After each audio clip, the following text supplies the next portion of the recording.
Okay, so the Visiting Artist Program, funded by PAFA's graduate program, brings an outstanding roster of local, national, and international artists to PAFA each semester for lectures, critiques, and workshops. The program exposes students and the public to a range of artistic approaches and fosters discussion about contemporary art and ideas.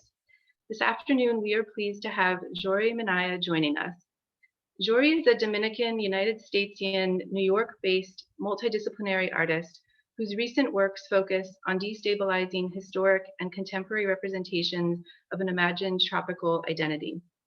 Jory attended the Escuela Nacional de Artes Visuales, the Chavon School of Design, and Parsons, the New School for Design. Jory has exhibited across the Caribbean, the United States, and internationally.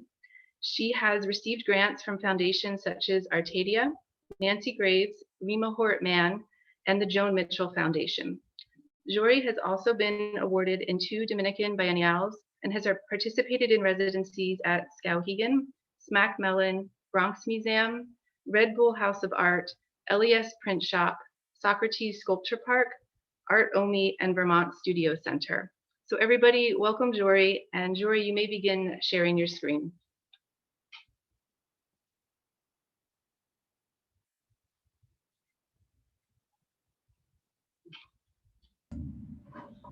Hello, everyone. Can you hear me well?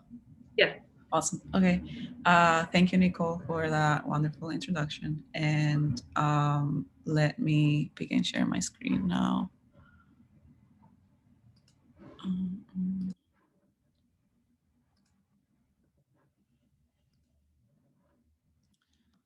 So I'm going to read a short statement that I think helps situate my practice. And well, first, I'm Jory Minaya. I'm an interdisciplinary visual artist based in Brooklyn, New York. Currently, I used to live in the Bronx and Washington Heights before that. And I was, although I was born in New York City, I was raised in the Dominican Republic. And I only came back to the US when I was 21 for my undergrad. My work is a reassertion of self, an exercise of unlearning, decolonizing, and exercising imposed histories, cultures, and ideas. I make interdisciplinary work that explores the performativity of tropical identity as a product, the performance of labor, decoration, beauty, leisure, service, and the body within it all. It's about reconciling the experience of having grown up in the Dominican Republic with living and navigating the US/slash global North, using gaps, disconnections, and misinterpretations in representation as fertile ground for creativity. I've learned there is a gaze thrust upon me which others me. I turn it upon itself mainly by seeming to fulfill its expectations, but instead sabotaging them, thus regaining power and agency. Um, I usually like to start um, by showing this work called Siboney that I made in 2014 um, in Santiago in the Dominican Republic, although the concepts and ideas from it came from my experience in New York City. So as I mentioned, I came back to New York as an adult to finish my undergrad at Parsons. And during that time, I was making work that was centered on the body and gender roles, but more in a domestic setting, and thinking about the experiences that I had been through and witnessed in the Dominican Republic in regards to gender and society. Um, After I graduated, or actually before I graduated, but after I had already done my thesis and had like a whole cohesive body of work, I found a piece of fabric that had this pattern. And I held on to it and later took it to a residency that I did that summer that I graduated at Skowhegan. And I hung it on my wall, and I knew that I wanted to work with this pattern, but I didn't really necessarily know how that was going to come together.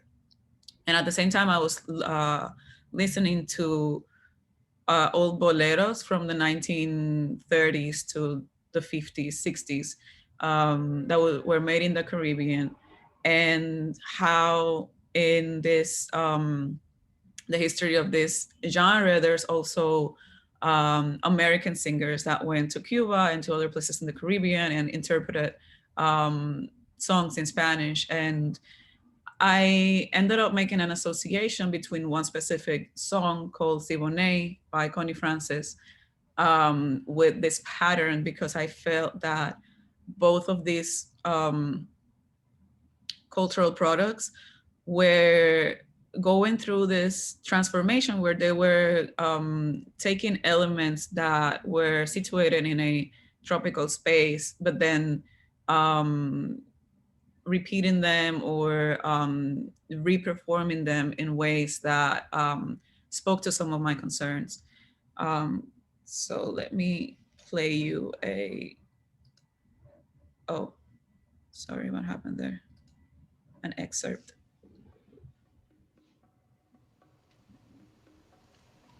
You can hear the audio of the video, right? Oh. Not yet, no. I'm sorry, I don't know what's. Did you hear a little bit of that? No? Faintly? I don't. Know.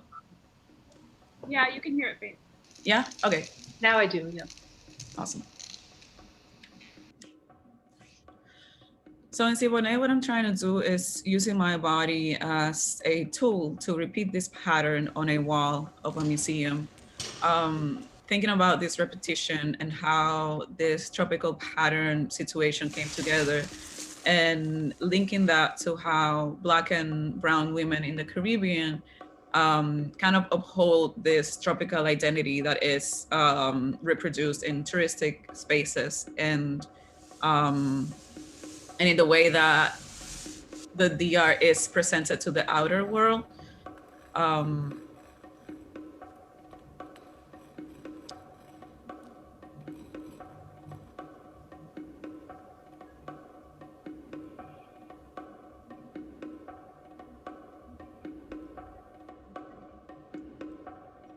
And also thinking of the myself as an artist and creator, and the person who's behind the brush in this instance, but it's still part of an art history where Black and brown women haven't been the ones representing ourselves for a long time.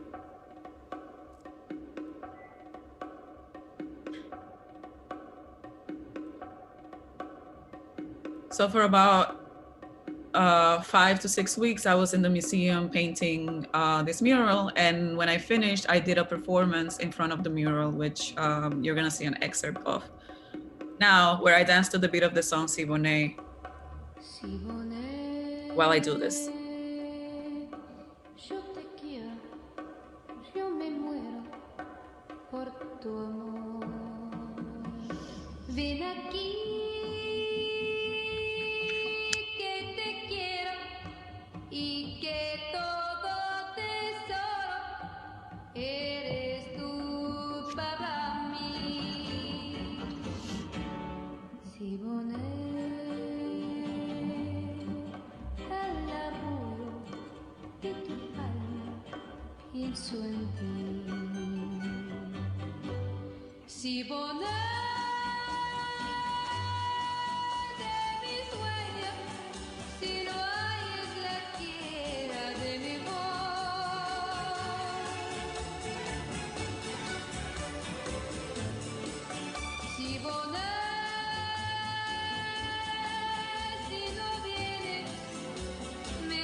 Oh, geez, sorry.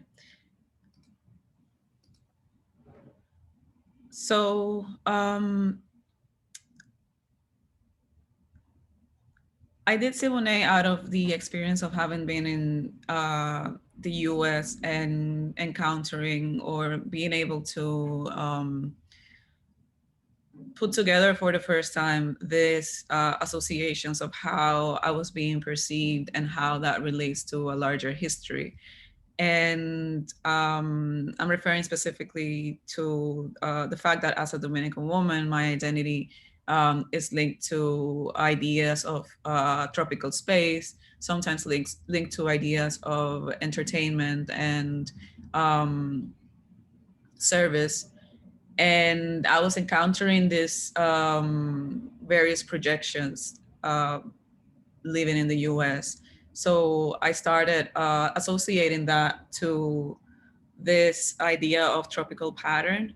And when I proposed to do this piece and came back to to Santiago to do it, I found in the museum where I was doing the performance this painting that was painted by a Spanish painter called Vela Zanetti that emigrated to the Dominican Republic in the, I believe, 40s.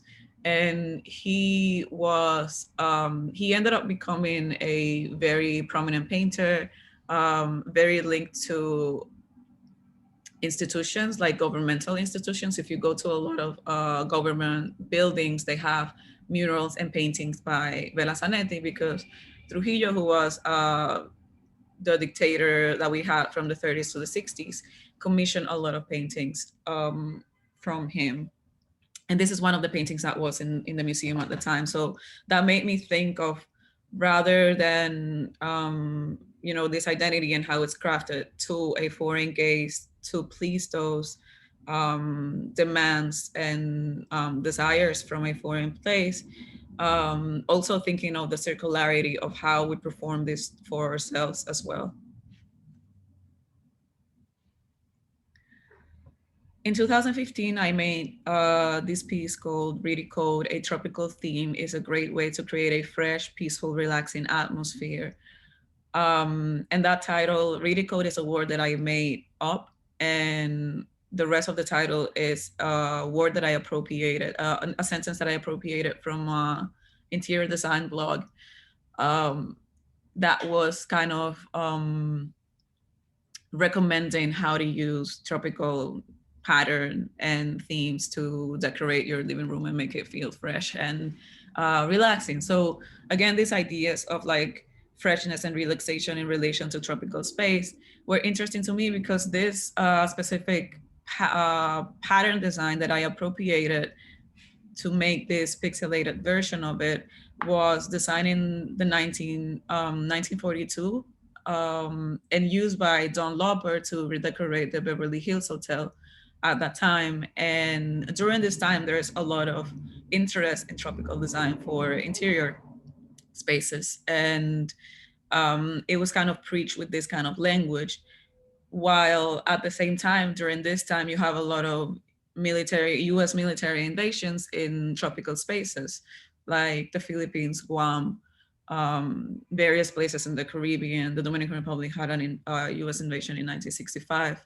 And before that in 1916 till 1924. So I was interested in how this tropical space was imagined as this kind of peaceful space, where in reality there was so much violence going on in these sort of spaces. So the gesture of pixelating the pattern has to do with destabilizing that image, but also thinking about messing up with visibility.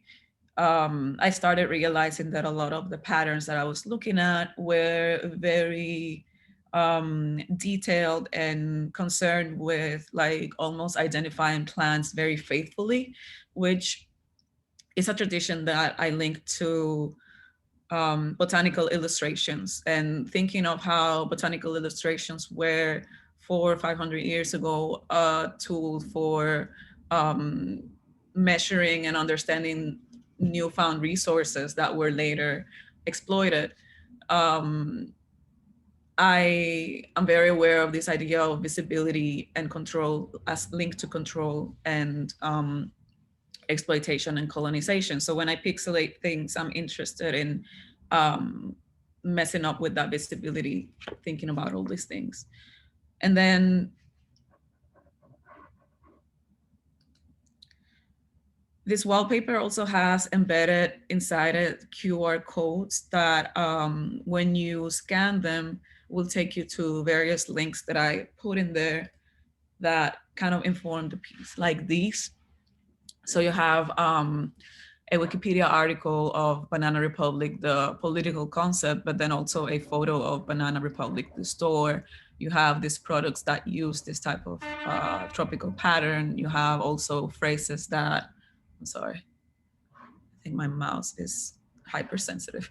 You have these phrases that are kind of breaking down the idea of the exotic from books that I was reading. This curious book called Perfect Phrases in Spanish for Gardening and Landscaping, from a series that also includes perfect phrases in Spanish for, I think, construction work, babysitting, and I can't remember the other thing, but kind of the stereotypical jobs.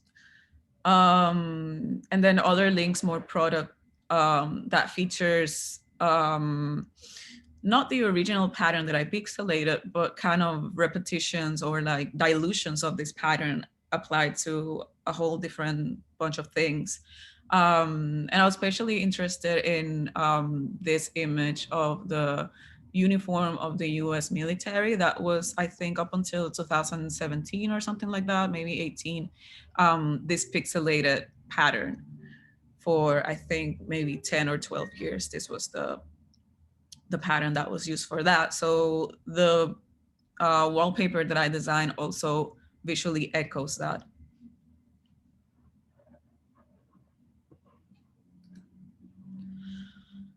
Reading code number 2, La Dorada, is another wallpaper that I designed based on an appropriation of another kind of colonial wallpaper. So the original wallpaper is called El Dorado.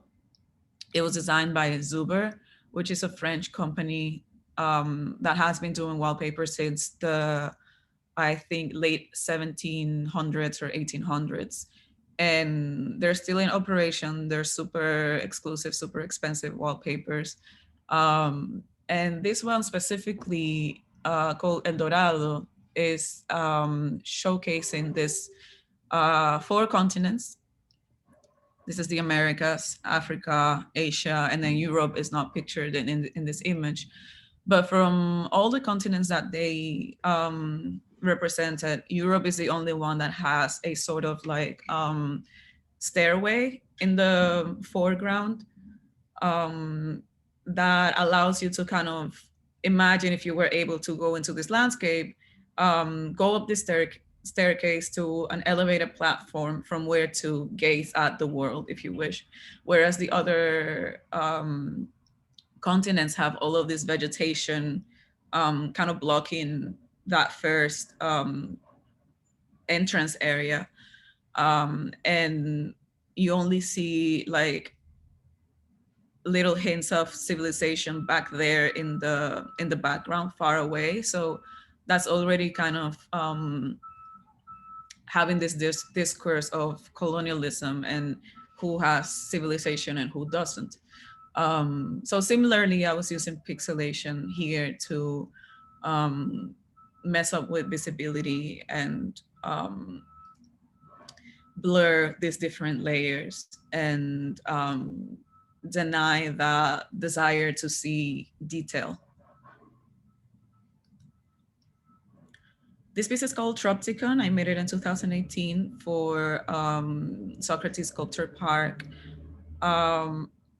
And it's a piece where I appropriate a commercial greenhouse kit that you can buy in a hardware store and install in your backyard. And I printed images, pixelated images of photos that I took at the New York Botanical Gardens greenhouse, outside of the greenhouses. And in the original photos, you can see kind of the vegetation, the tropical vegetation inside of the greenhouse, kind of coexisting with the local vegetation outside of the greenhouse through the reflections of the greenhouse windows. And For this installation, I printed them in this one-way visibility vinyl material that you might recognize from like when you're sitting on a bus and you can look outside through a window that is showing you an advertisement from the outside. So it has like this characteristic of being able to show you an image from one side and then be transparent from the other side, depending on where light is hitting. So similarly, Tropticon is opaque from the outside, and on the inside, it's transparent and you can see all of your surroundings. And it's also empty. I was trying to play with the idea of the expectation of a tropical greenhouse hosting all of this exoticness, but this one is empty and is instead offering you the site-specific landscape.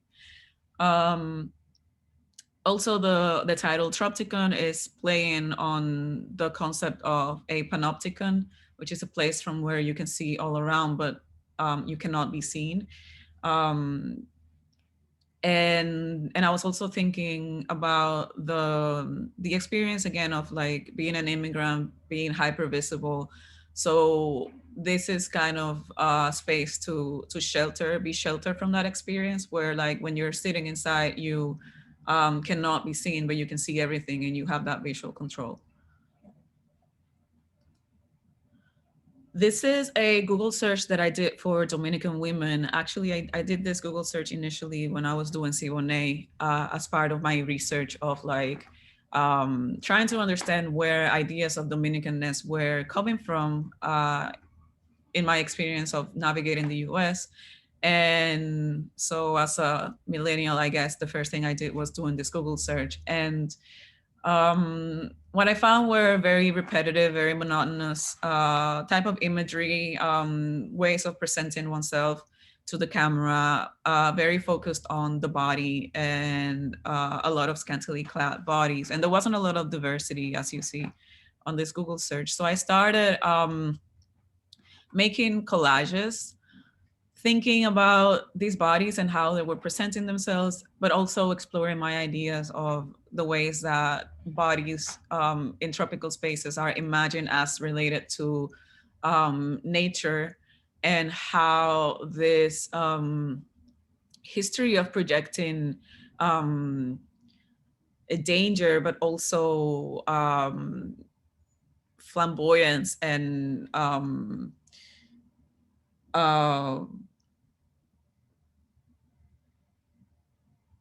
excess onto tropical landscape is also projected onto the bodies that we associate with this space. So in these collages, I was trying to play around with the poses and kind of inserting some sort of diversity into the ways that these women were posing, constructing these impossible bodies, these more like monstrous bodies. That's the first few that I did. Then I did other collages that were more specifically situated in the beach landscape and bodies of water. And then also more specifically making the figure opaque and kind of denying the availability of this body for visual consumption in the way that it is presented through the mechanism of this other projection that is the tropical pattern design.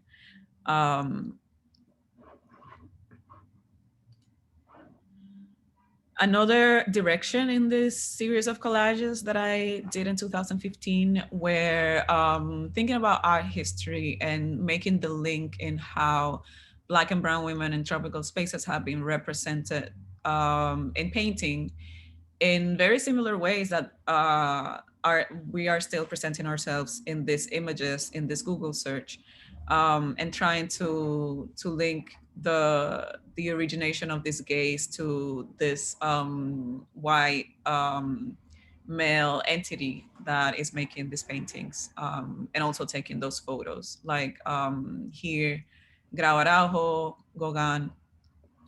The photos down here, and there's another collage coming up that is from this series as well, are images that I appropriated from online websites that I found. So when I did the Google search, I was clicking on the images, and a lot of the images were hosted in websites for men who wanted to date a Dominican woman in their vacation when going to the Dominican Republic. And they had sections where the men could post images of their date and the women that they dated, kind of like a positive testimony. So I took some of those images and made collages that were rendering these bodies opaque or perhaps transparent, and highlighting the men that were consuming these bodies.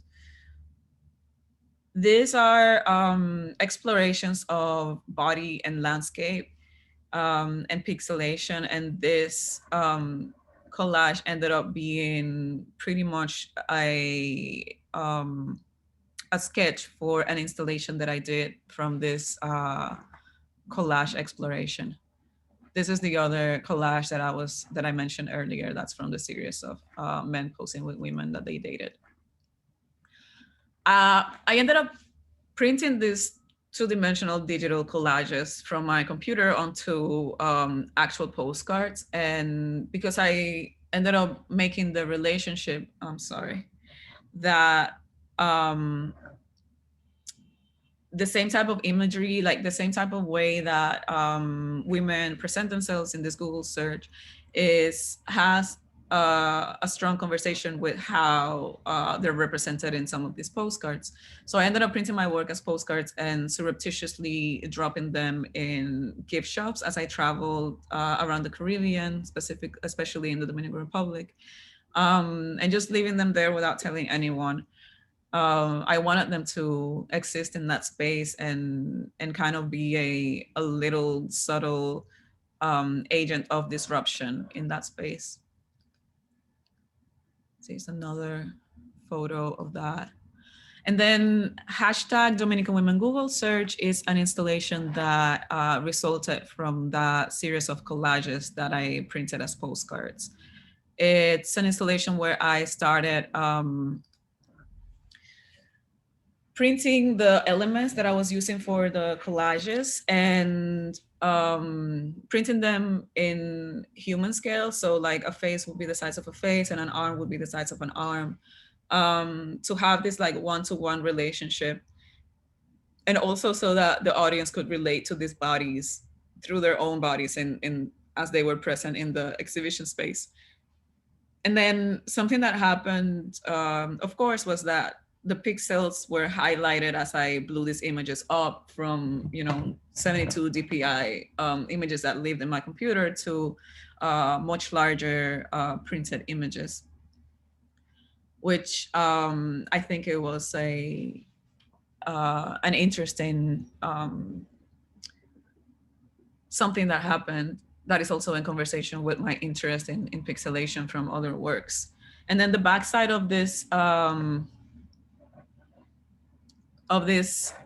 sculptures is covered with fabric that I found in thrift stores, and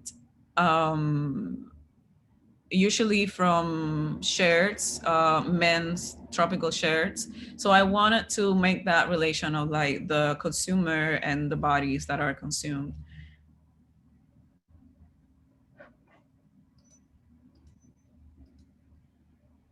More recently, last year, I went back to some of this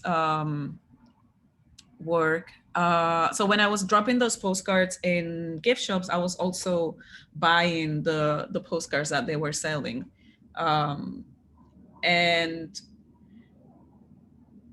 recently I started scanning some of these postcards that were sold in these spaces and using them as the parting point to make more collages.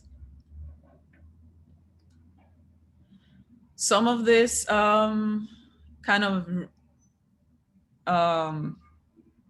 interest that is researching has led me to also look into archives of all sorts of images, but specifically ethnographic images, and how these bodies have been represented visually through the camera. So the image that you see on top in this collage is a photo of one of this Google search results from the Dominican women Google search that I did.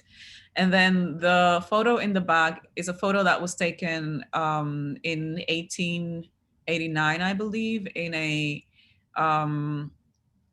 tropical greenhouse in Paris, of a woman that was brought there to be exhibited in this kind of World Fair / human zoo situation. So the piece is titled Continuum, and I'm thinking of what does it mean to pose like this from contemporaneity, and thinking about the different layers of agency that these two very different women have. But then also that juxtaposition of how they're posing in the same way and gazing straight at you in the same way.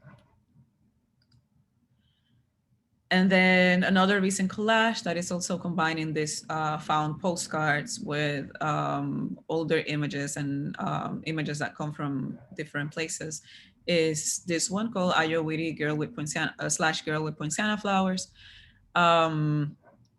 It's a postcard from Martinique that I scanned from the 70s, and a photo that was taken also in Martinique in the late 1800s of a woman posing. And the photographer that took this photo has a series of photos where he is portraying popular characters and people from the streets, and also women, and labeling them la mulatresse, which means the mulatto woman, or the charcoal seller. And in this way, it's kind of making types that later inform the things that you see again in the postcard production later on, as tourism in the Caribbean and other tropical spaces start becoming more of a system that is more profitable. Containers is a body of work that also is linked to this postcard series. I don't want to go back, but well, yeah. If you see this postcard right here, these two, they kind of directly inform container number 3 right here. So containers came out of kind of just the desire of transforming this two-dimensional collage into a three-dimensional exploration. So I started sewing bodysuits with the fabrics that I had been collecting that were sewn in a way where the person who wears them is encased in this pose. So the bodysuit dictates the pose that the performer is embodying. And these poses come from the Google search again. So I started classifying the ways that these women were posing for the camera, and some of the poses that repeated the most or that were interesting for other reasons were the poses that I used as departing points for sewing these bodysuits.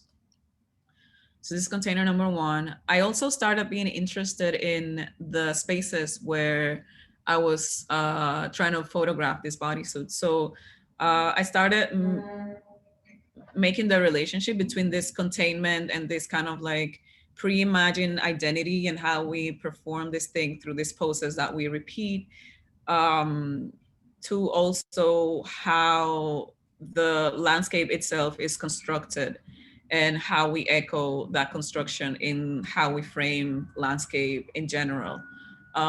So the spaces, I mean, I'm not only interested in the construction through the lens when I'm taking the photos, but, or when I'm thinking about the photos, because I don't usually take the photos. I'm usually the person inside the container for the photos. And not only think about that construction, but also like literal construction of the space. So this is a concrete floor that leads water from one area to another area of a resort. And these plants are on planters. But if you look at the image quickly, you could imagine that this is maybe a natural space. Same here, this is, oh geez. This is Wave Hill. You can see a little plant label thing up here in the image. this is a beach where that has gone through a lot of erosion and that gets periodically refilled with sand. This is Wave Hill again. And some of them are also interested in that exploration that I was doing with art historical images. So like you might be reminded of an odalisque type of reclining figure here. But this is also a pose that came up a lot in the Google search. Similarly here, you have the hands tied sewn to the knees. So like when the performer wears the bodysuit, you have to adopt that pose basically. And the space that you see in the background is a botanical garden in Santo Domingo. So you can see like some of the concrete coming through the leaves here. This is the same beach that I photographed in the previous photo.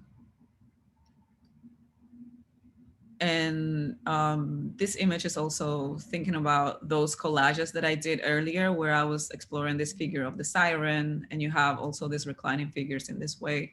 And as you can see, you have most of the body contained in this like one sack, and the hand is the only thing that sticks out that is independent from that. And the most recent container that I shot last February was container number 7. Again, I went back to the New York Botanical Garden in the greenhouses, and I found this image printed on the door on a vinyl that was hanging on some doors that led to like a staff only area. And I thought it had a very interesting relationship with what was going on with the bodysuit and also the space around it. So there's like all of these layers of construction within this one, and it kind of opens up the idea that I could play around also with photography inside the photo. Containers also exist as a performance event series. So I did 2 performances in 2016 and 17 at Socrates Sculpture Park and at Wave Hill, where I hired 4 or 5 different women, all of them Dominican, to perform in these bodysuits. And with the performance, there were other layers added to the piece. So I started using writing and my own writing and text that I had appropriated from different sources to record audio tracks that were repeated from little speakers that were concealed within each bodysuit. So when you walked around the space, you would encounter this figure, and if you got close, you could hear some of this audio coming out of their bodysuits. And the audio also served as a cue for their shifts. So when the audio was in a loop repeating, when you could hear audio, the performers were instructed to be in their pose dictated by their bodysuit. And there's gaps of silence inserted inside these loops that when there's a moment of silence, they have the liberty of taking off parts of the bodysuits and sitting down, resting, stretching, because sometimes it's very tasking to be like doing this for 5 or 10 minutes. But it's all thinking about this idea of labor and thinking about like kind of maybe humorously playing with this idea of like, oh, I'm putting up this bodysuit and performing this quote unquote identity that is this projection that you're expecting from me. Whereas the audio is also playing around with that, but also responding to those things. I'm gonna play an excerpt where you can hear some of the audio and see. Camouflage, or how to lose your native accent in 5 quick steps. Whenever you forget, there will be someone there to remind you, diligently pointing out your difference. You can pretend to think about all sorts of universal things, but a stare, a tone, a question about your providence, or a damn will bring you back to your brown, female, perceivably foreign body. Having the mental space to fantasize about gardens and hikes in the universe is a privilege. Morisot went back to France. He used some of the renderings of flowers he extracted from his expedition as the basis for textile designs. The dynamic of strangeness within the frame of familiarity construct the exotic, and yet the exotic is always in danger of losing its alien quality as it becomes domesticated. Age 26, edible parts, rhizome, language, Spanish, kingdom, plante. Not the motherland. I'm not the landscape. I'm framing this composition. I'm not a flower. I'm only here to work. I'm here to entertain you, but only during my shift.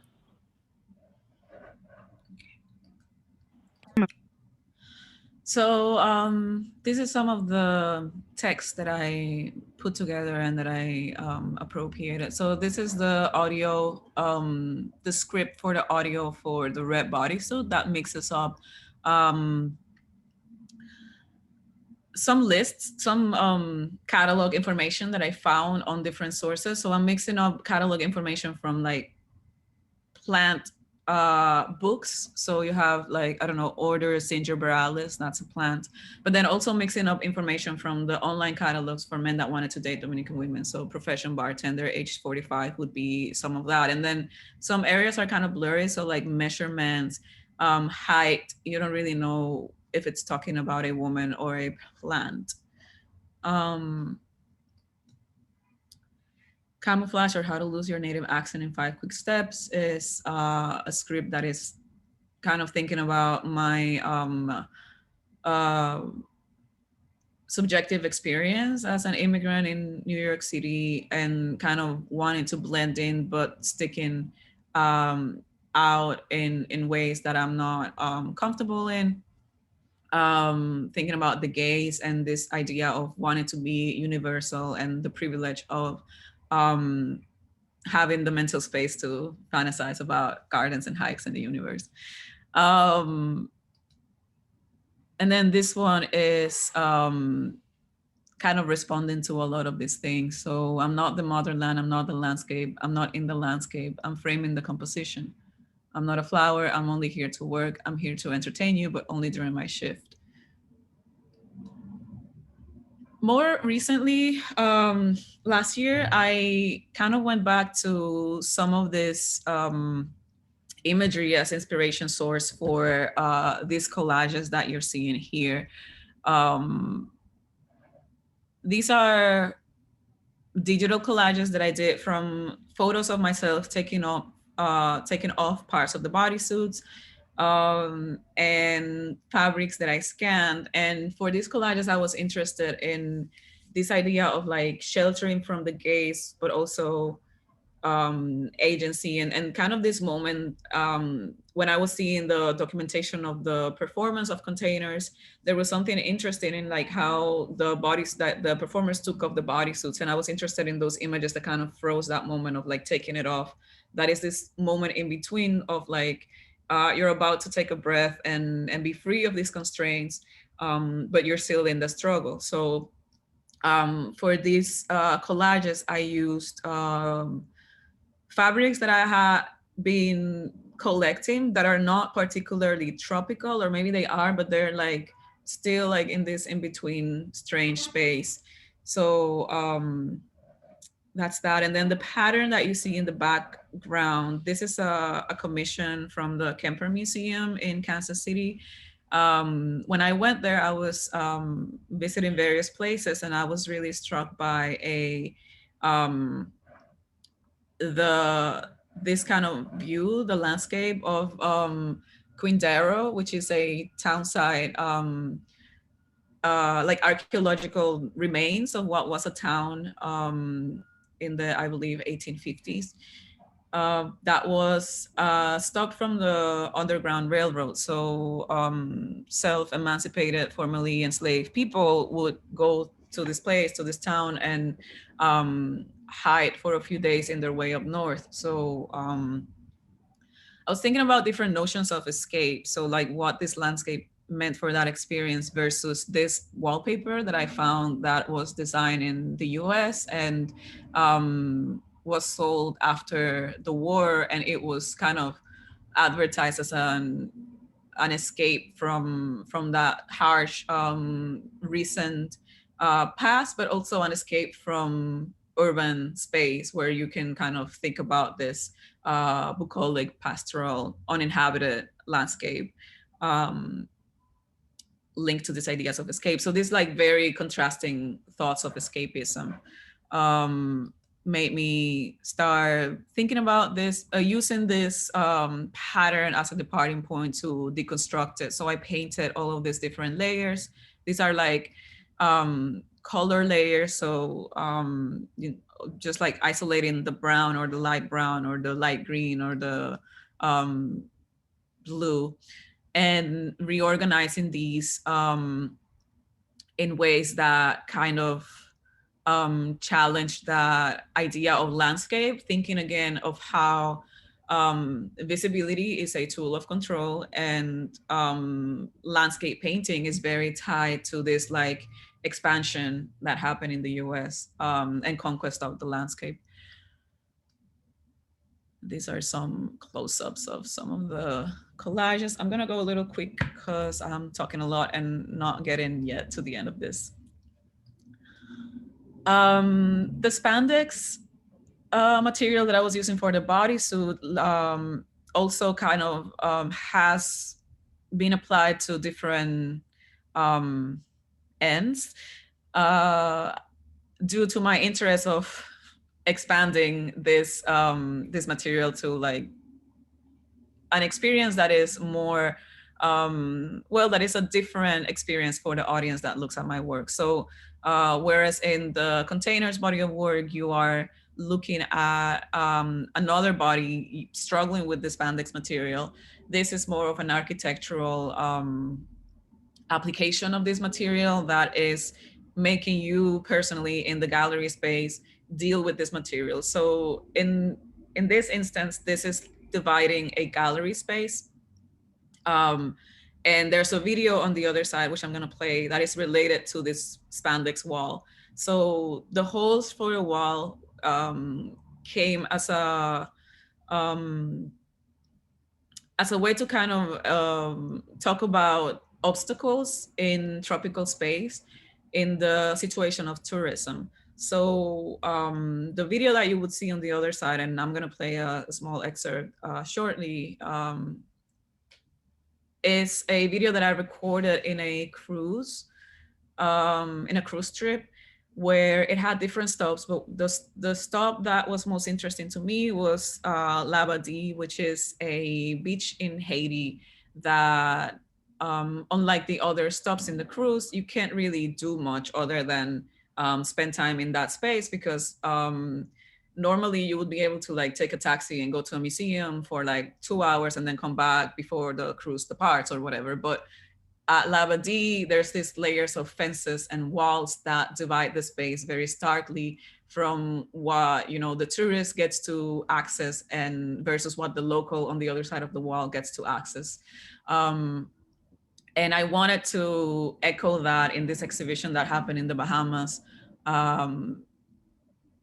because the Bahamas is another space that has a lot of these dynamics in relation to tourism and the spaces that local people can access versus the spaces that are saved for a visitor's experience.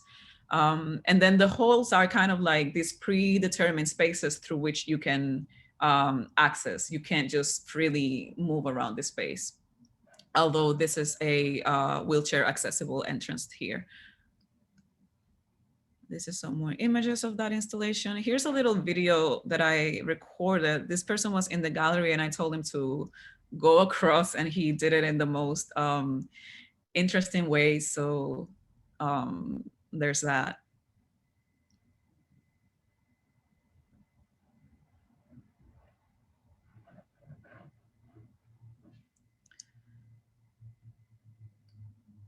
Moving up a little fast. So this is an excerpt of Labadee, which is the video that you would see on the other side of the installation.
That last sentence is kind of like a reference to this historic colonial system, which is also a reference at the beginning of the video. You didn't see that in the excerpt, but the video begins with shots of the open sea, and the subtitles are um, appropriating some of the text from Christopher Columbus's diary when they first saw land in 1492.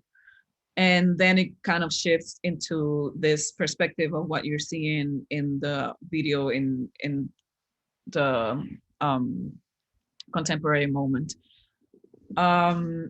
This is a series called I Can Wear Tropical Print Now, and it comes from an experience that I had when I was in undergrad, where I was thrifting a lot. I bought one of these tropical print shirts and I wore it to school. And I remember someone greeted me with something like, "Ooh, tropical," and they did this like shoulder shimmy thing.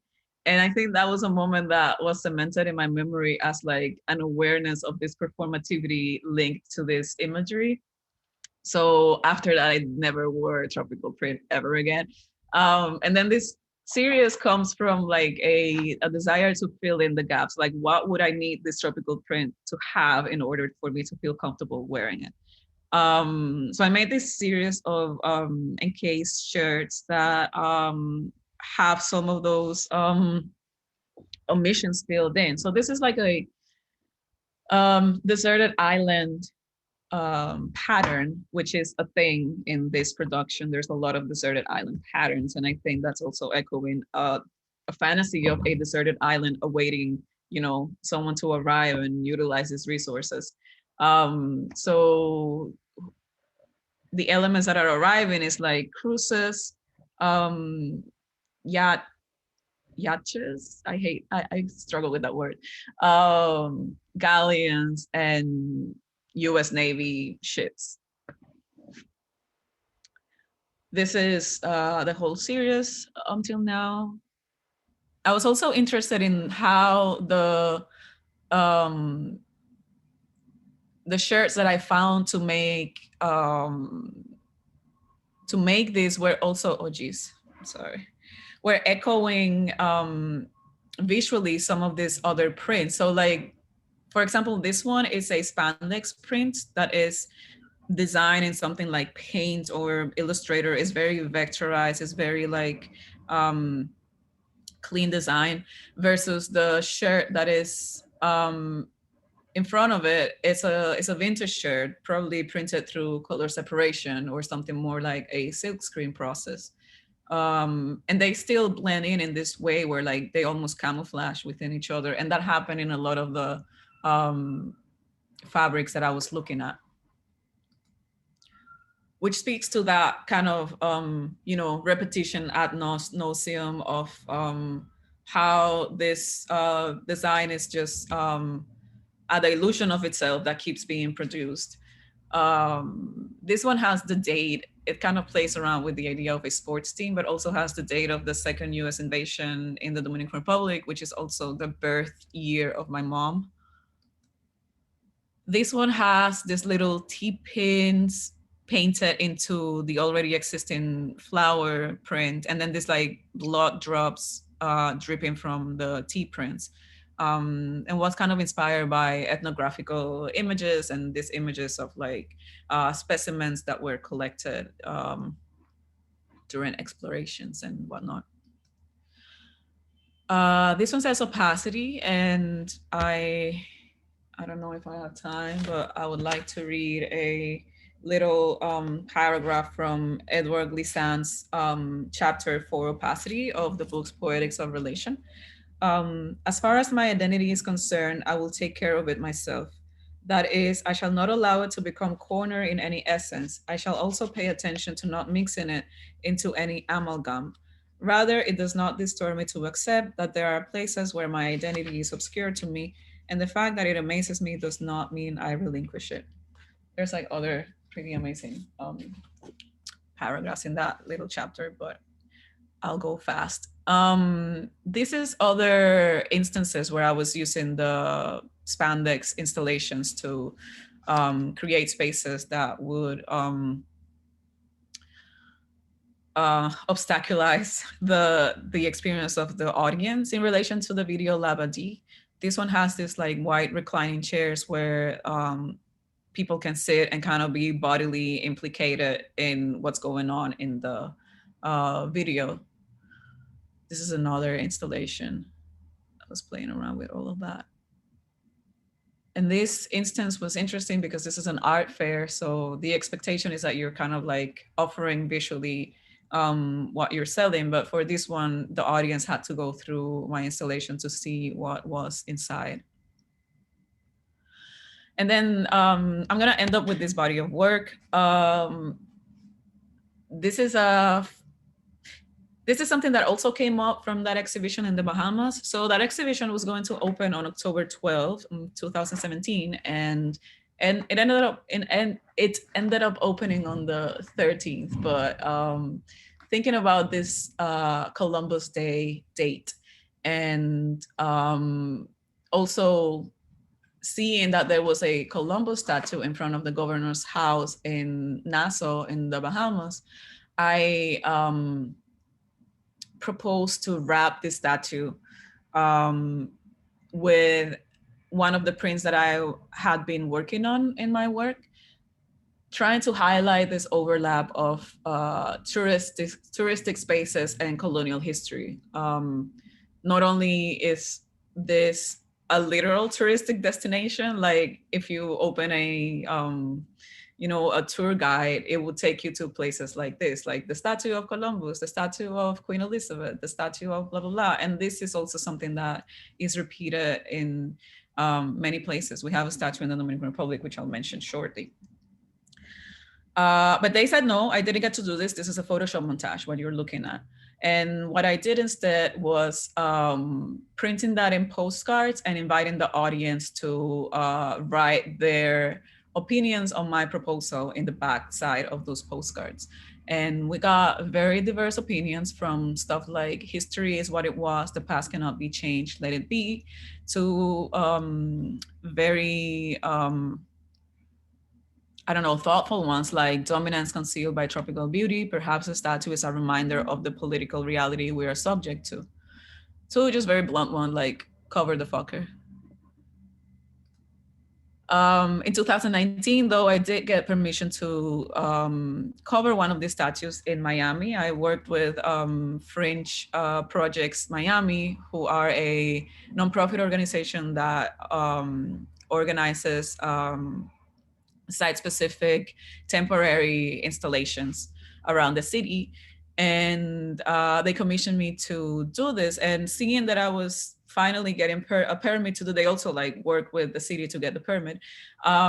Instead of appropriating something that already existed, I designed my own patterns after doing some research based on trying to think of like, okay, so these plants, these patterns are very, generic and interchangeable, and they're used interchangeably throughout different tropical spaces without an actual relation to the flora that is in that space. So I started researching local plants in Miami and trying to think about maybe if there's a way that these plants have been used to resist or to oppose the process of colonization that these statues were representing. So I found this plant called manchineel, which is a very toxic plant that the Calusa natives in South Florida used to poison their arrows. And it was in fact one of these arrows that struck Ponce de Leon and killed him. So that poison killed Ponce de Leon. And I didn't only get permission to, this is the actual pattern that I designed based on that painting. I didn't only get permission to cover one statue of Columbus, but also a second statue of Ponce de Leon. So Ponce de Leon's statue is covered with that pattern. And then this is some of my paintings and drawings from the pattern that covered Christopher Columbus, which features more prominently the castor plant, which was of interest to me because it was brought from Africa through the transatlantic slave trade. and also that knowledge of like how to deal with it was brought in the same way, in the sense of it's a plant that is used for healing, like chemically, physically, but also tied to spiritual healing. So it's used a lot in like traditions of riddance or cleansing of evil spirits and whatnot. But at the same time, castor plant has ricin, which is a very toxic element, mostly in the seeds. And yeah, that knowledge of how to separate the toxicness from the healing elements also came through that. So this idea of kind of like purging was important for me, or was interesting to me, to put on top of a statue of Christopher Columbus. And then most recently, and I know that I'm already talking for a long time and I'm about to wrap it up, I got to cover a statue of Christopher Columbus in Santo Domingo, and that was a whole process, and I might not have time to get into it too much, but this statue is in front of the first cathedral in the continent, in the colonial zone, and features a statue underneath Columbus of Anacaona, who was a female indigenous leader that was killed by the Spanish. And she is featured writing Columbus's name and saying "Enlighten" and whatever, Baron Christopher Columbus. So it's like especially insulting from like all the Columbus statues that I know of. For this one, I did, again, similar research. I'm not gonna talk about the specific plants a lot, because this is the one that features the most plants I've ever designed. And also because I'm running out of time. But again, these are all plants that were used by the indigenous people, but also the Afro descending people that were brought to the island to resist the colonial process in either physical ways, like peppers which were burned and thrown at the Spanish in confrontations, in some sort of like pepper gas spray sort of way, to more spiritual resistance, like tobacco, which is linked to that, but I'm not gonna have a lot of time. This is participating in a biennial currently at Centro León in Santiago, who helped me ask for the permit, although we were waiting for that permit for about 6 months and nothing ever happened, never got an answer from the Ayuntamiento, nothing. So I eventually ended up kind of doing something similar of like, I sewed the bodysuit and made this kind of mannequin to go into the space to show what the pattern would have looked like. I did this like Photoshop montage. Here's the Photoshop montage. But then also, I got in touch with one politician from the Regiduría Ciudadana who supported me in doing the installation without a permit.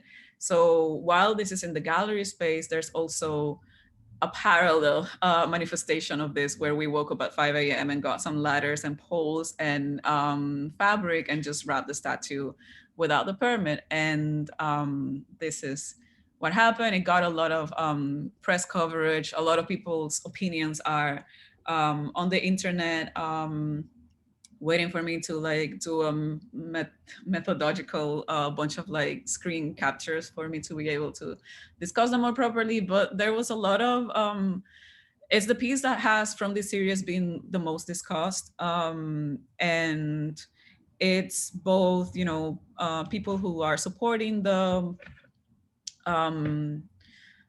the intervention and people who are very much against it. And the reasons why they're against it are very interesting to me, because they equate Christopher Columbus with, for example, there's a lot of opinions that said something like, if we allow this to happen to Columbus, who's next? Duarte. And then Duarte is the liberator of the nation, right? So this equation of Columbus with like a patriotic figure is super interesting to me. Also, there's a lot of people who are, interestingly, like Black and brown Dominicans who are kind of echoing a lot of the language of US white supremacy.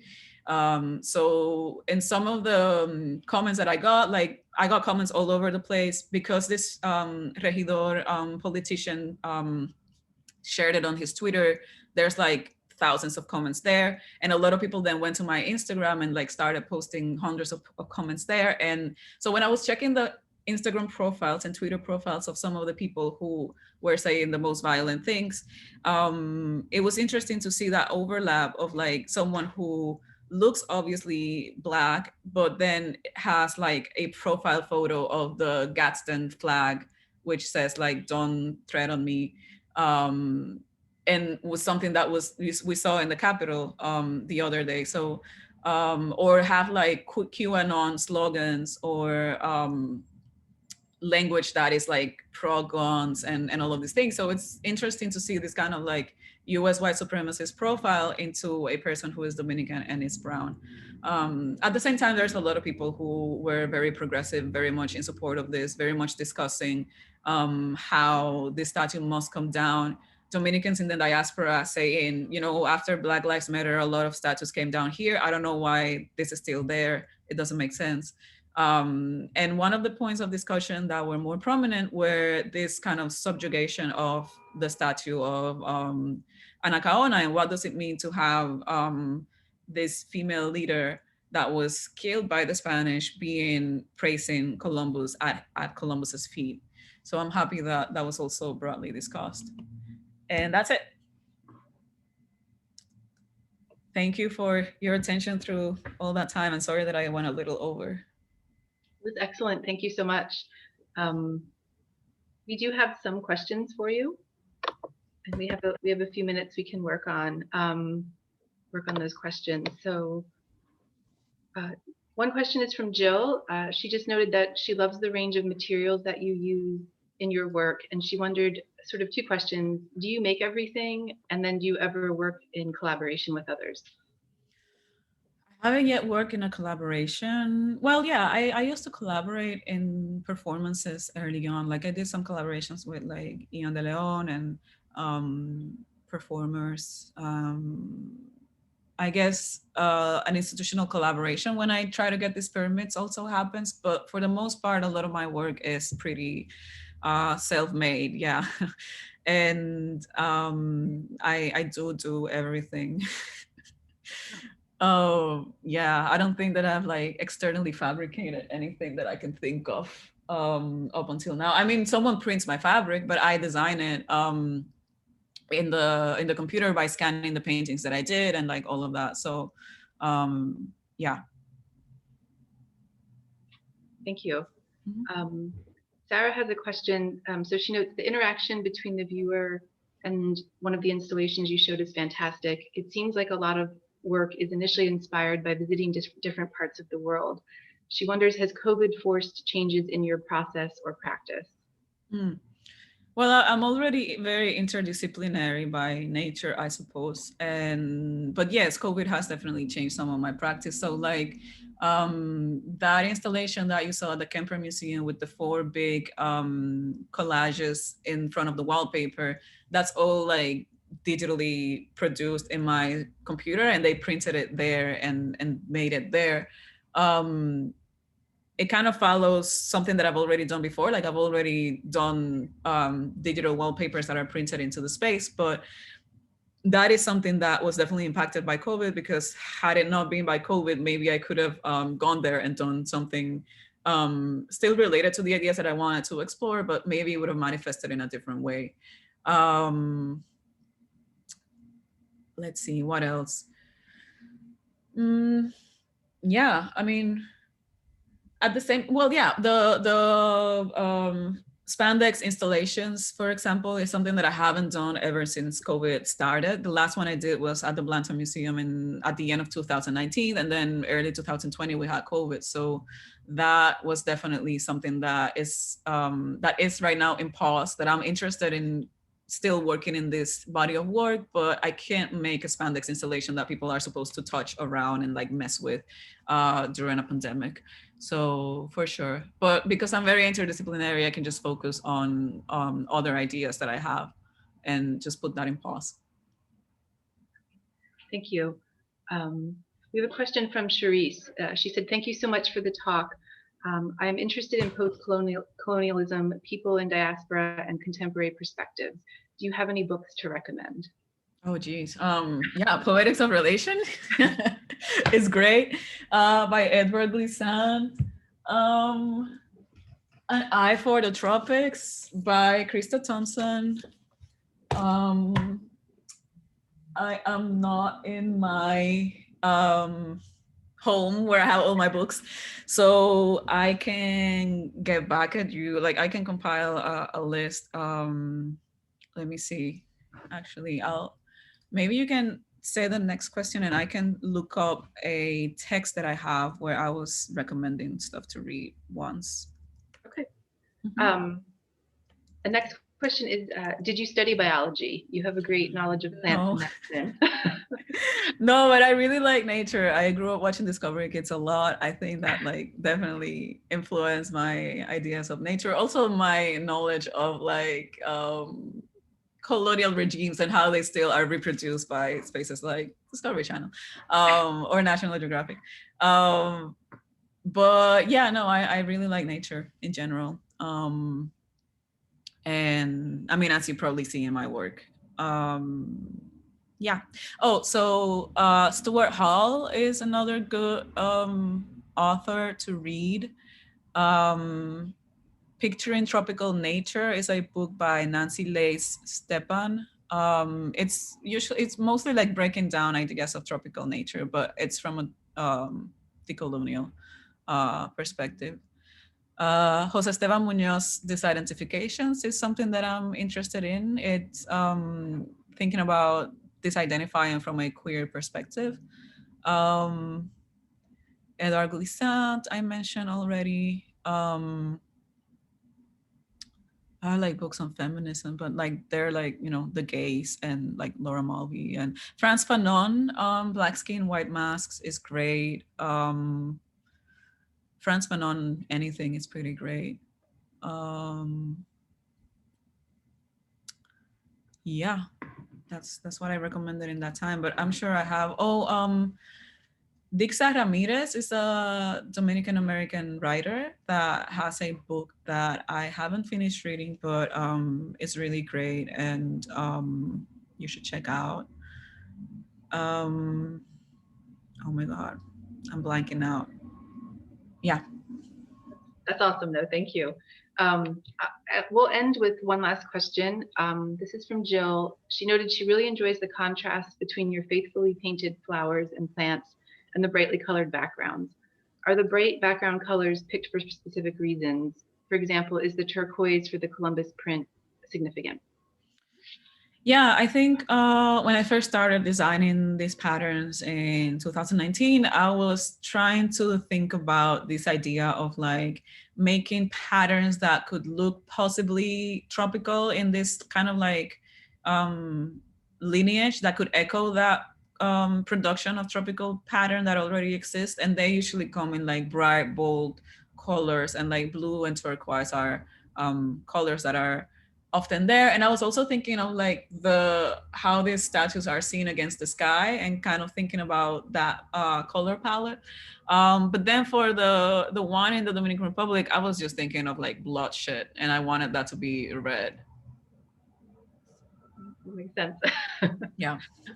Awesome. Well, we are at time. So you also have a lot of really lovely comments, just a lot of people thanking you for the talk and that they enjoyed Awesome, it. thank you. Yeah, so thank you so much. And we will see everybody in 2 weeks, and have a good afternoon. And thank you again, Jory. Thanks to you. Thanks so much for organizing this and inviting me. You're Thank welcome. you. Thank you.